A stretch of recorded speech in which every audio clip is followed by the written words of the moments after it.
After a quick word from the Cleveland Charge guys, it is the most family-friendly fun in the entire city. They're on fire right now. They picked up a big win over the Wisconsin Herd last night. The Cleveland Charge back in action on Friday against the Long Island Nets. They are 2-1 in the second half of their G League season. So go on, head over to Public Hall. It is affordable, family fun for everyone. You can get your tickets at clevelandcharge.com. They are back in action on Friday. And with that, let's welcome in Brian Hoyer to the show. Brian played for Coach Belichick and just heard our conversation and wrapped that up. So, Brian, how you doing today? Happy holidays, and what do you think about the discussion we were just having? Yeah, I'm great. Happy holidays. I feel like I just always walk into a storm of debate. It is just like, I'm like, what did I walk into today? So, look, I was listening. Coaching matters significantly. Obviously, I grew up in Cleveland and was a fan of the Browns when Bill was the head coach, and people were not happy with him. And then I played for him in New England, and obviously I came along after 3 Super Bowl wins and was there in 2 different stints and saw how his coaching obviously affected that organization. But also to the point, the players have to be able to go out and execute it. And so if you brought Sean McVay to this Cleveland Browns team, would it result in maybe a win or 2? Yeah, I think that's probably fair to say. But also, ultimately, the coach can't step out onto the field. And so I'm a little biased. I think a guy like Josh Allen could have more of an impact because he's the one who's going to cross the white line and actually hold the ball and do it. And so I know we're talking in hypotheticals here, mainly for the reason of what are the Browns going to do and how do they get the right guys in charge of how you can get this thing turned around. And Brian, to your point, like if the Browns called the Bills right now and said, we'll give you 5 first-round picks for Josh Allen, the Bills would laugh at them. You could offer them 10 first-round picks, they'd turn it down. Whereas if you said, you could get any coach with 2 first-round picks if you wanted, like in theory, if the coach were willing to go. So that it's just, you're always going to take the better player. You know better than anybody how important the coaching is, of course. But to me, when you say the coach is more important than the player, it diminishes what the player is doing on the field. Yeah, I think Bill always used to have a saying and say, good players can't get past bad coaching. And he would take that and put that on himself sometimes and say, look, I screwed that up. And I always thought that was, for the leader of a team to kind of take the heat like that was always great. And I'm sure this maybe throws some salt in some of the wounds there in Cleveland, but I've watched what Mike Vrabel has done here in New England. And that's a guy who understood what culture he wanted to bring. He understood, and we just interviewed him on our podcast a few days ago, or I guess it was yesterday, and we asked him about his time in Cleveland and what that gave to him. And he said, I had a unique role there. I was helping with the development of young players. I got to see things from a perspective of the young guys in this league. It's different from when I was a young guy in this league. And he said how much that prepared him in this second go-around as a head coach. And the one thing about Vrabel, you would say, is this guy's an alpha dog. Like, no one's going to mess with him. And I think when you have a guy who's in that leadership role, that 1 has been in your shoes as a player, and then 2 demands a very high level and a high standard of you, but then also loves you up. You saw him out there on Sunday running out to Drake May when he took a shot, and they asked Drake about it. He said, look, he coaches us hard, he's tough on us, but we know he loves us too. And that's a very fine balance. And so I think Vrabel's EQ, IQ has allowed them to accelerate their process. So I think if you're the Cleveland Browns, how do you find, and look, we don't know what will happen with Stefanski, but if you move on from him, who are you going to find that's going to be a leader of men and rally the troops in an organization that just doesn't matter who's there? It's Jay, I think you said it, like the boss is still the Haslam family. Like, how are they going to get out of the way and hire someone to let them do their job? Yeah, that's basically what it comes down to. And your point about Mike being alpha, and listen, I get the argument about the importance of the quarterback. But the reason why I would, if you're talking all-time great coach, all-time great quarterback, a coach has a shelf life longer than a player, number 1. But number 2, it's to what Brian was talking about. Mike is the ultimate alpha. He just is. He was that at Ohio State when he was a player. I remember John Cooper didn't need to dispense player discipline. Well, Mike Vrabel did it. They had three dudes. They did. And Finkus, Vrabel, and Fickle. Yes. And they were the sheriffs on that team. They ran the show. And I covered that team. I was there in practice many times, and I watched it. And so Jay, Vrabel, as Brian just said, coaches hard. Remember Yes. we were talking before? I love that. The players today want hard coaching? Yes, I love that. Well, Mike Vrabel does it, and it's working. And that's why that's what Yeah. I'm saying. But he's also not like Belichick, and like you Belichick said, didn't give them love. Correct. Right, you said he loves you up. Like that's Yes. you got to be able to. That's Tomlin different. I played for Mike Tomlin. He did that too. I was with him for a short Yeah, and period of I time, but think he would be hard. He would smack you on the rear end, but then he'd pat you on the back. And I think, Brian, we talked about this earlier about the difference in mentality of today's player versus the player when you played, what the mentality was, and then even go back to the 70s. It's clearly different. And I think what I really appreciate about Mike is Mike played for Belichick. He knows how hard a coach he can be. I think Mike's smart enough to read the room and to kind of gauge the mentality of today's players and know that Belichick's style wouldn't work today. There'd be too many revolts within the locker room. So Mike added the gear of tough love, but a loving father too. And I think he pulls that off as well as anybody. And to the point of, they had Drake May last year, a great quarterback. They add Mike Vrabel to the mix, and suddenly they're in line to get the 1 seed. Not many folks thought that was possible last year when they were winning 2 or 3 games. Yeah, there's no doubt about it. And look, through the span of 15 years, you see a lot of change and transition in the way that the players come into the league now. It's very different, right? Like when I was a player in college, my goal was to get to the NFL. There was no NIL. That was the ticket, right? That was the dream. Now you have kids who are told how good they are from 17, 18 years old, paid millions of dollars, transfer from school to school. And now all of a sudden they get to the NFL. There's no transfer portal. You got to, whatever team you go to, you better get in there and prove that you belong. There's no opting out, right? And I think Vrabel kind of talked about his press conference. They're told how great they are in high school. They're told how great they are when they get to college. The school has to keep them, so they tell them how great they are. The other schools are trying to prime away. They tell them how great they are. And now all of a sudden you get to the NFL, and it's a different sense of reality. There's nowhere to go. There's nowhere to escape. You either produce or you don't. And I thought his perspective on it, he kind of talked about, a lot of these kids that I'm coaching are the same age as my son. And that really hit him as like, I see how my 2 young sons have been raised and what's important to them and how that relates to how I'm going to coach these young men on my team. And now I'll say this, look, he came to a situation because of he said this because of the quarterback and the potential that he had. And so look, the reality is in the NFL, if you have the head coach and you have the quarterback, you always have a chance, right? And that doesn't mean Super Bowls every year, but it means playoff runs. I mean, look at Buffalo, and people have been tough on McDermott and Josh Allen, but they're going to be in the playoffs this year, and I don't want to see Josh Allen in the playoffs. I don't want to see a well-coached Sean McDermott team in the playoffs because it's only a 1-week season at that point. So you have to find those 2 pieces if you want to have sustained success in this league. Brian, you were on a couple of weeks ago, and I asked you about specifically because the Cleveland Browns, have a need a receiver, they have a need offensive line, and I say, hey, which one do you think is a little more impactful? And since you was like, hey, you told me offensive line, I went back and checked it and took a look at it, and I go back to the time period where even with the Patriots, like Dante Scarnecchia, who's one of the greatest offensive line coaches of all time. Like he's right up there with Bill Callahan. I look at, he retires, Brady has a bad year, he comes right on back, they pick the offensive line right back up and keep it rolling. That's right. And so it's a lost art. And I heard Harbaugh say this. He said the offensive line is the only position on the field in which they don't need anybody else to play well. If the offensive line is playing well, they can just play on. But every other position group is dependent on the offensive line to play well on top of that. So whether that's passing the ball, running the ball. So in terms of what the offensive line is, I just think it's a lost art.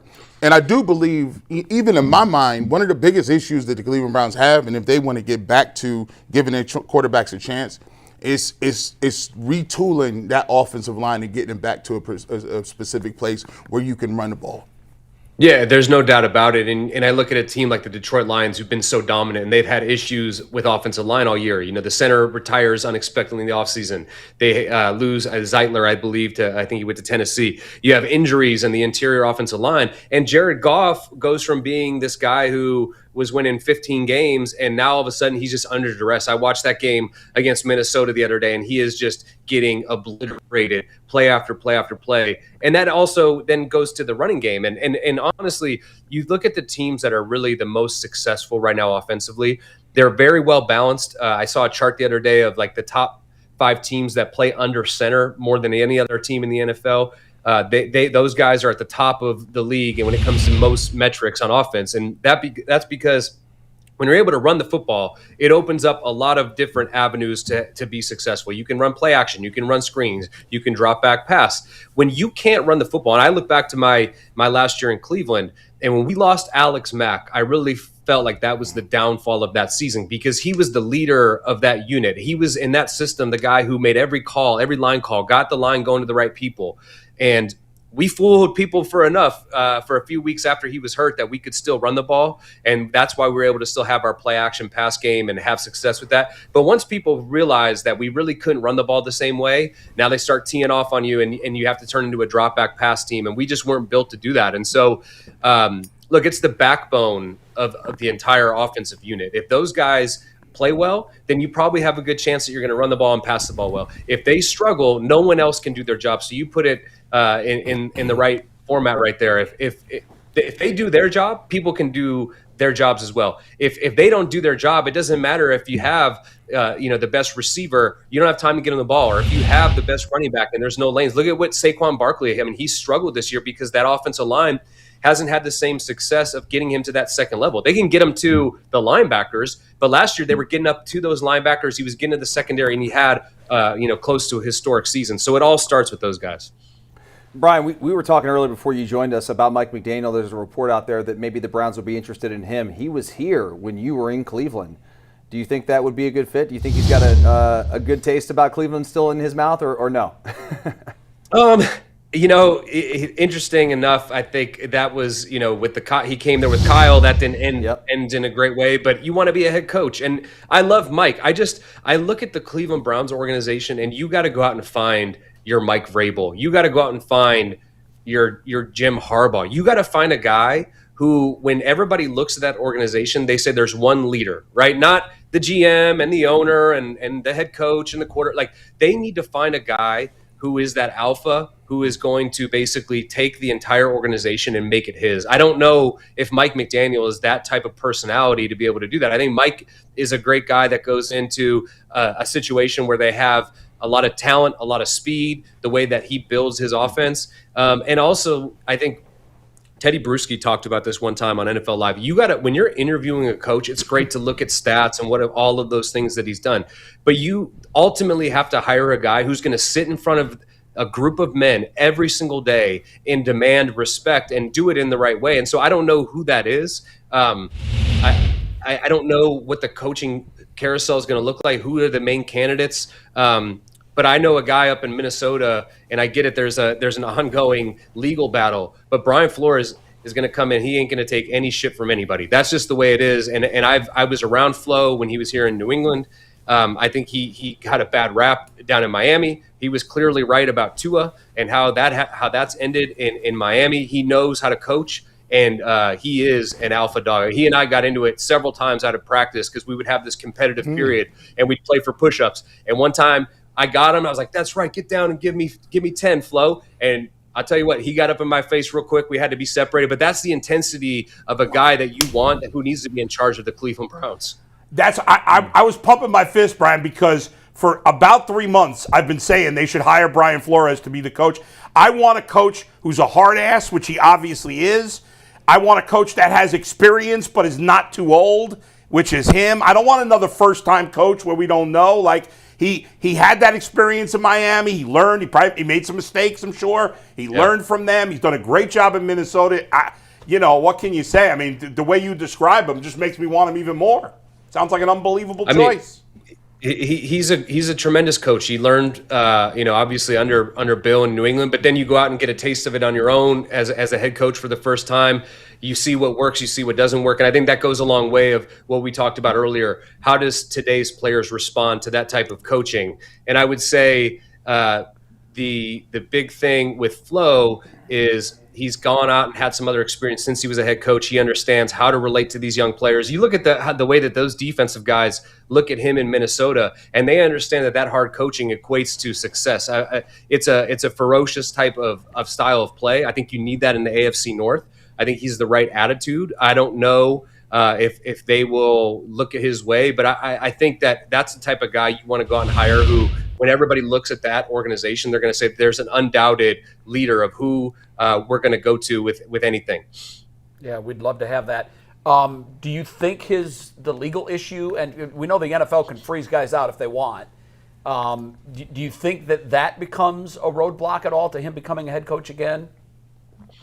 I mean, look, I wouldn't put it past the league to try to do something like that, but also I know the owners want to win. And if they believe that he's the best candidate, I think you throw that out the window and say, I believe in this guy. Maybe that goes by the wayside, and now he's the head coach, and he brings the type of attitude that you need. I look at what Cleveland needs as a leader of men. You know, I'm not looking at the schematics of it all. I think you need a strong personality who's going to go in there and say, this is the way that we're going to do it. I'm going to earn the respect of the players first and foremost. That's what matters most, right? If you earn their respect, then you can coach them hard. And I think he has the right tools to be able to do that. He has the success, and I think he's learned a lot as he's progressed as a coach in this league. Yeah, it's a copycat league, and I'm sure that everybody that's going to be filling a head coaching vacancy this cycle is looking at what New England did with Vrabel and the kind of coach he is and the success they've had.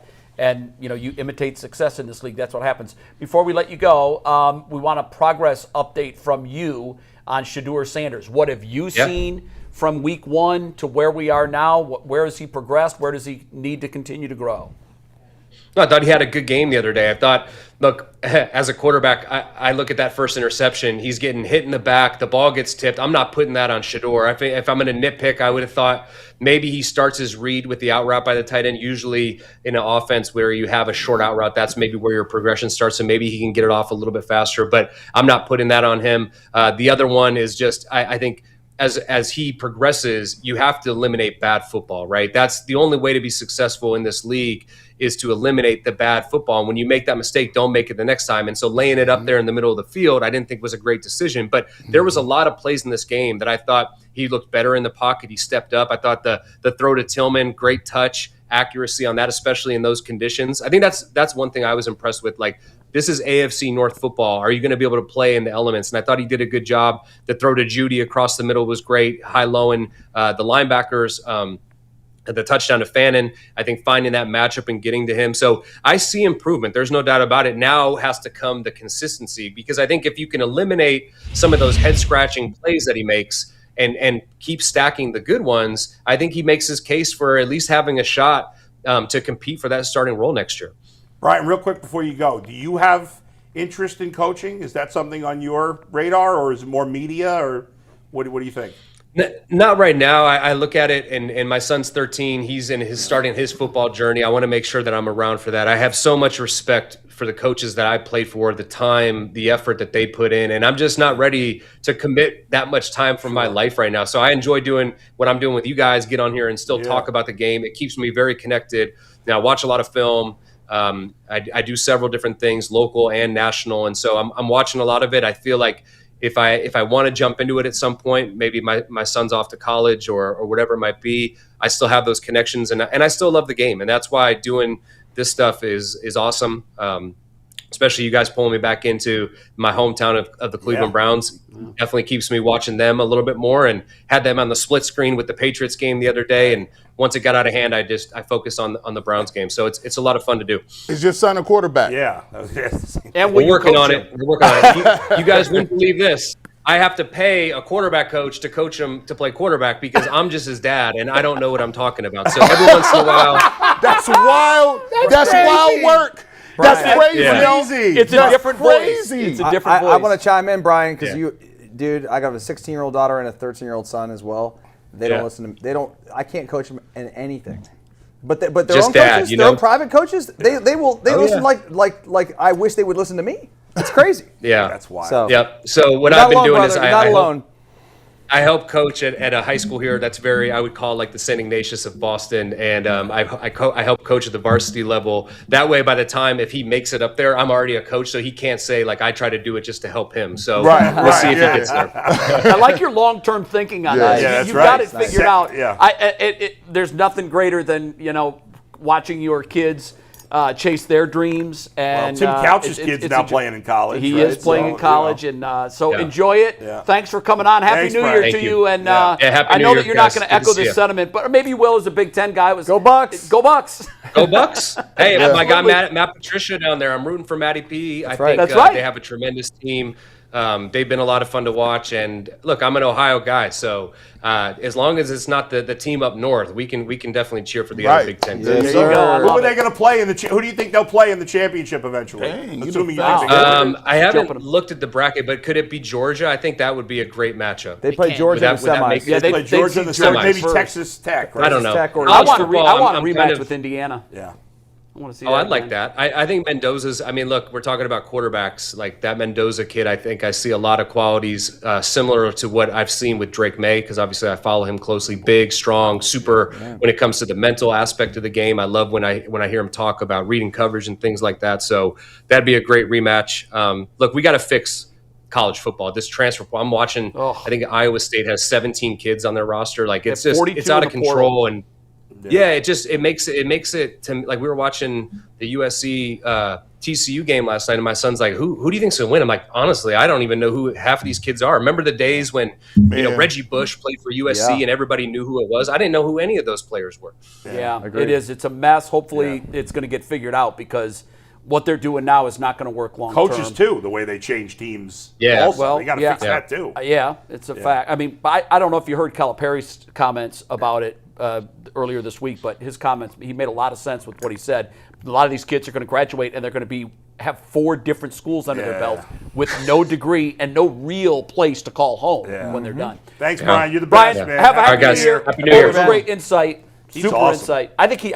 I'm glad you asked that question because as I was listening to Yeah. him, Oh, he'd be a great coach. I just the way he approaches things. He reminds me a little bit of Brian Hartline, the way he talks about the game, and I can see him being a terrific coach. It's that much knowledge of the game. And Yeah. 15 years in the league at that position. In depth, at that position. I Played, feel like backed up, did it all. I feel like a backup quarterback in the NFL is kind of like a catcher in baseball.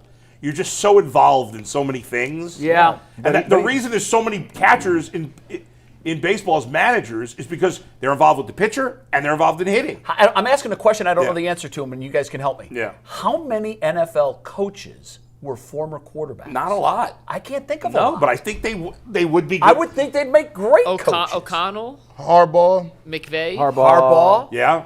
Peterson, McVay was a quarterback? Peterson played, but I would even say like What if they played NFL quarterbacks. Yeah, because Zach Taylor played A lot of quarterback in guys college. played. Yeah, but So, yeah, I'm there's- wondering how But much they were probably a lot. quarterbacks, though. Like they Yeah. played. Yeah, that was And Tommy gives you good Reese is a understanding of the game. coordinator. What's it? Liam Cohen was a college quarterback. D1. Right. There's a lot of college The quarterbacks. left-hand dude from Boise State. Kellen Kellen Moore. Kellen Moore is a Yeah, quarterback. that's true. He played in the NFL. Yep. Yeah. He did. Jason Garrett was a quarterback. He was a, yeah, he was right. a backup. Well, I'll look up during this next topic. I'll Yeah. kind of dive in to see how many there are. But we got to get one more I thing didn't know the answer. It's just interesting to look at that. because we got a DD coming up in about 10 minutes. We'll get